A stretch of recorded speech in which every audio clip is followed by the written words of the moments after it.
Last semester, we here at Sneak Peek interviewed UT professor Ileana Sosa, immediately following the premiere of her documentary, What We Leave Behind, at South by Southwest. I remember that. Ileana Sosa won 2 awards at South by Southwest. The Fandor New Voices Award, spotlighting a directorial debut by a woman or a person of color, and the Louis Black Lone Star Award, honoring an achievement by a Texan filmmaker.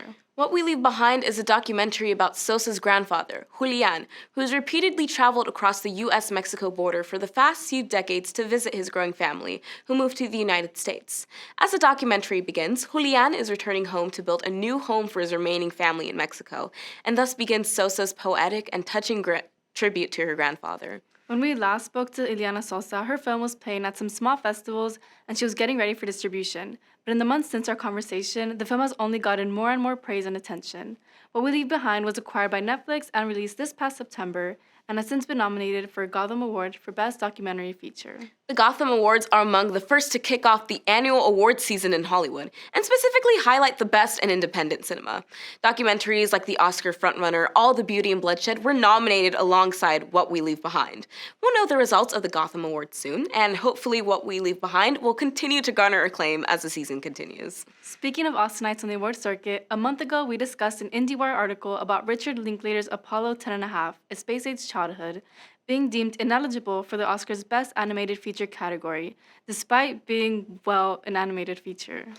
The IndieWire article, as well as our subsequent reporting, detailed a bias in the Academy's nomination process for seeing animation as a strictly children's medium, shown clearly by the repeated nomination and awarding of family-friendly fare, mostly from big studios like Disney and Pixar.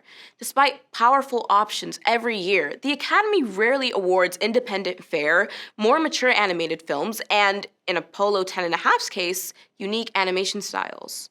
The film is a look back on a child's life living in Houston during the space race leading up to the Apollo 11 launch, utilizing an animation practice known as rotoscoping.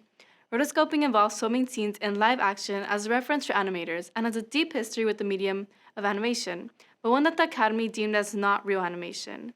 But after outcry following the Academy's rejection of the film, we're happy to report that they have reversed their decision, and the Apollo 10.5 have been deemed eligible for the Best Animated Feature Oscar. In a statement following this announcement, Linklater said that he is thankful for the outpouring of support within the animation community, and hope our particular journey has helped expand the Academy's view of what animation is and can be, and will hopefully make it better for others in the future.